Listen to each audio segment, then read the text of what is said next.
rings or jewelry or what he was wearing today.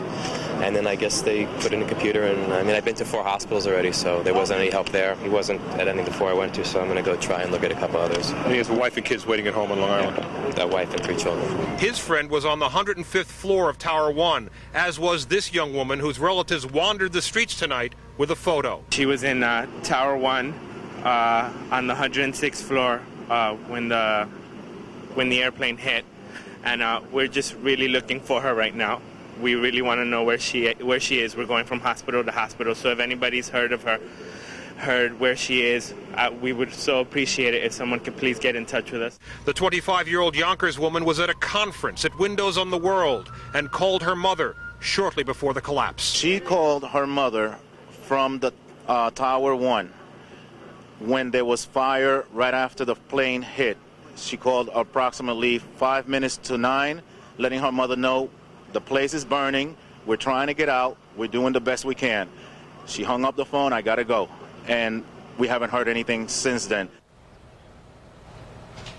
Back live here in Lower Manhattan, less than an hour after that phone call from the Windows in the World restaurant, the building collapsed. Among the missing people tonight, a lot of people who work for the city. The mayor was asked about the police officers and firefighters and the numbers of the missing, and he refused to hazard a guess, but he continues to tell us that there are a lot, and I am told that we're talking perhaps about 200 firefighters and upwards of 100 police officers. Again, these are all remains that are going over to the medical examiner's office. A tedious process. We've seen it with the big crashes, the crash of the Pan Am jet, and all the various disasters, including earthquakes. We've seen the tedious process of trying to identify victims in these types of horrendous incidents, but never anything like this. We are expecting perhaps upwards of 10,000 or more people that will have to be identified and accounted for. Hopefully some of them will be found alive in that rubble. We are live in Lower Manhattan. Lou Young, CBS 2. Lou, thank you. We also just got word that another one of the world's tallest buildings was evacuated today, Wednesday, in Malaysia, well, tomorrow for us. A threat concern to Kuala Lumpur's Petronas Twin Towers that came about 12 hours after the World Trade Center blast was a bomb threat in Malaysia. And just to give you an idea of the Petronas Towers, they are 1,483 feet, pardon me, 1,483 feet tall, just a little bit taller than the World Trade Centers, each of the towers. The towers that once stood in Lower Manhattan.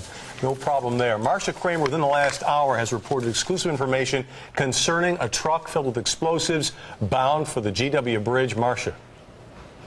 Well, Port Authority cops apparently arrested 2 men and a van full of explosives in the Meadowlands just before they reached the George Washington Bridge.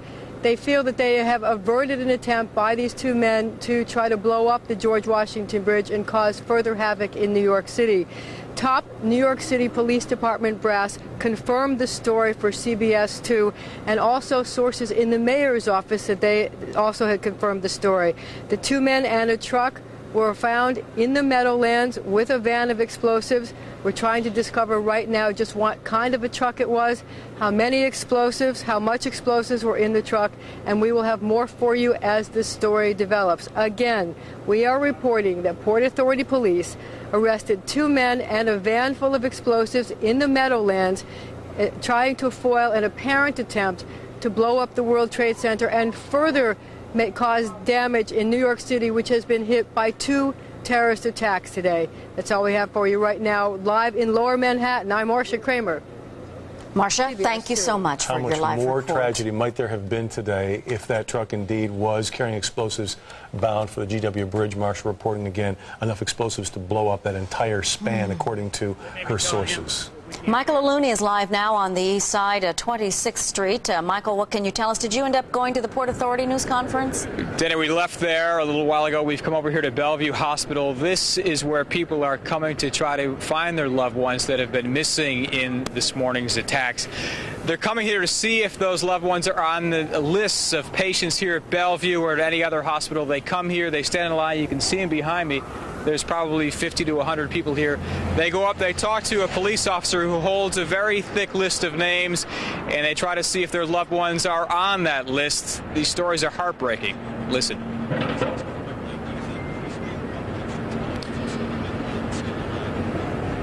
And day-to-day, we'll have that sound for you shortly, but we've been talking to people that have spent literally the whole day trying to track down their loved ones. We spoke to one man whose daughter called him at 5 after 9 from Tower 1. The plane had hit the tower she was working in, Windows on the World, and was able to make a phone call, and that's the last he heard from her. Her name was Joanna Vidal, and he's been carrying her photograph around, thinking maybe she didn't have any identification with her, maybe somebody would recognize her.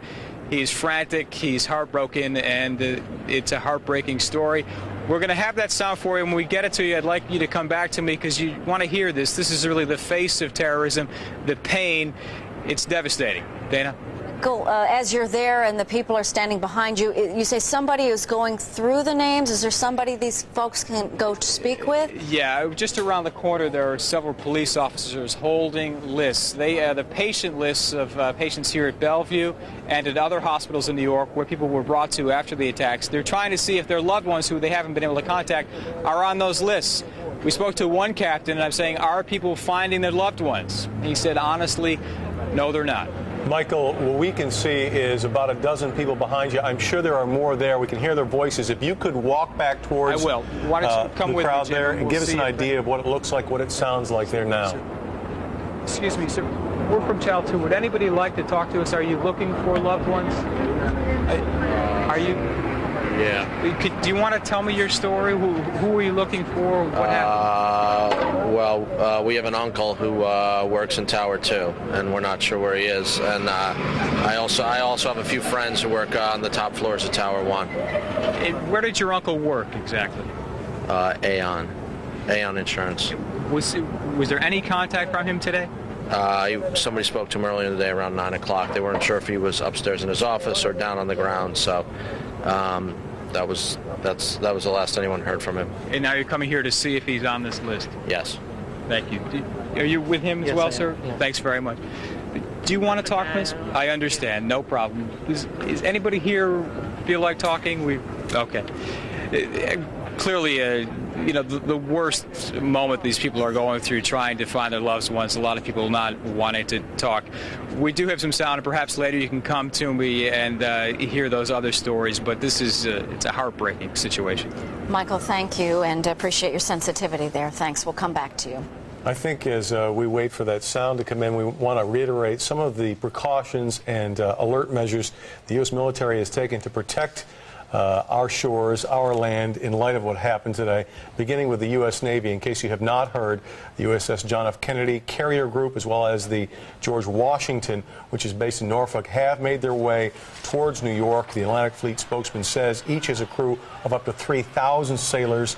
The JFK also has an air wing with about 1,500 sailors and airmen. A lot of war planes on that carrier, again, to protect U.S. interests here on the coast. The USNS Comfort, a hospital ship in Baltimore Harbor, also being made available for when more folks are hopefully rescued and bodies recovered. Also deployed amphibious ships along the coast of the United States, guided missile cruisers, guided missile destroyers capable of responding to any threats from the air or the sea to these shores. Those amphibious ships were carrying Marines and sailors to provide security and provide surgical teams and limited hospital bed capacity. Now, naval installations have been placed on the highest state of alert, highest security conditions.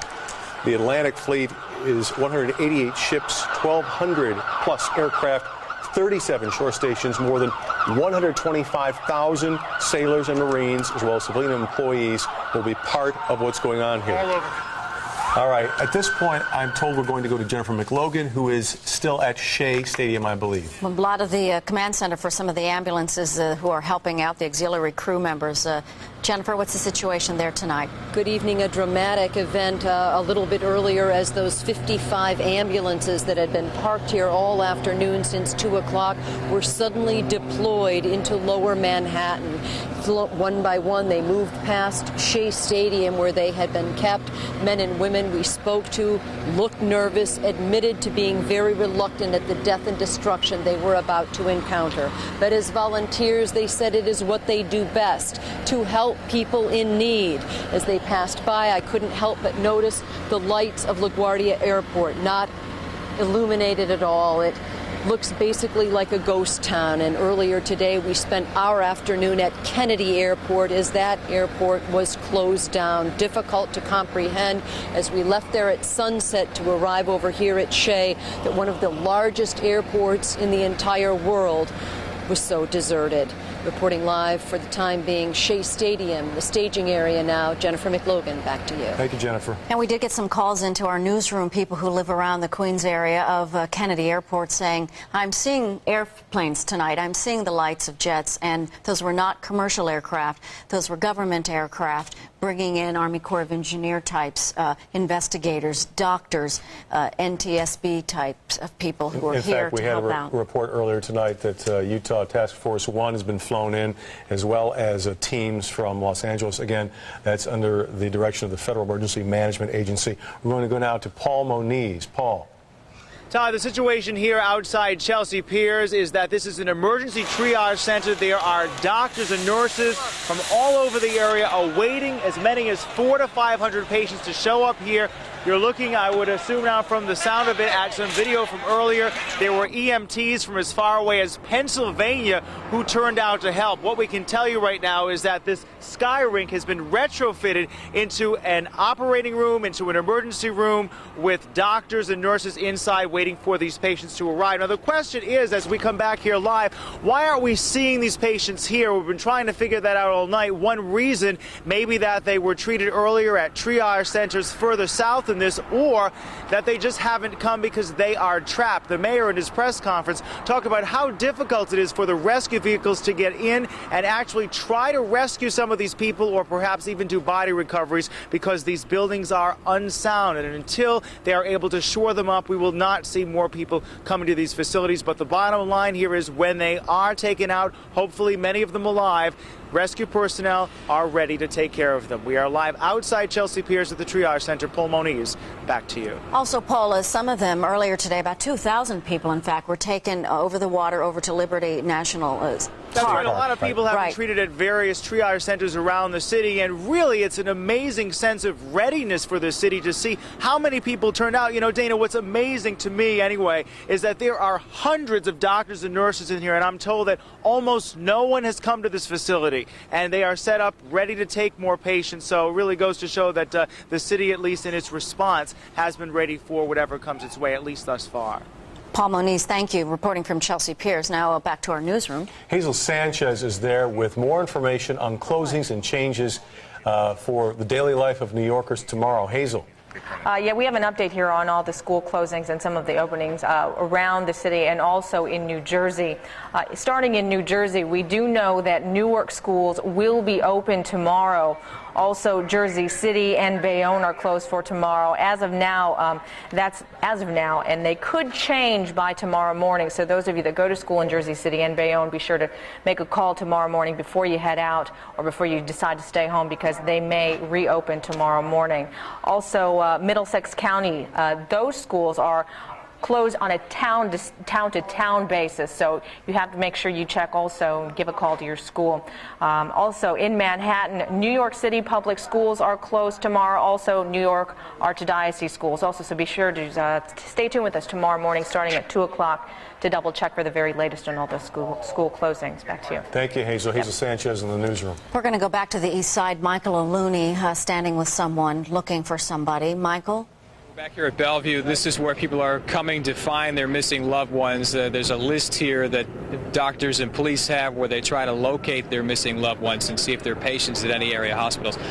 We're here with Ross. Ross, just tell me your story. Who are you looking for? We're looking for my sister-in-law who worked at 2 World Trade on the 97th floor. We heard from her, my mother-in-law heard from her right before it happened. She was watching the building next door on fire, and she said, I gotta go, I'll call you, and that was the last we heard. What's her name? Gumati Thakurdeen. Where did she work? Fiduciary Trust. company. So she was at what floor? 97th. On the 97th floor. She was able to call and say she saw the other building burning, Right. and then She told my mother-in-law to put on the TV and take a look at what's going on, and then she said she had to call back, and she never did. So tell me about your day. I see you've made another sign. Yeah, over we have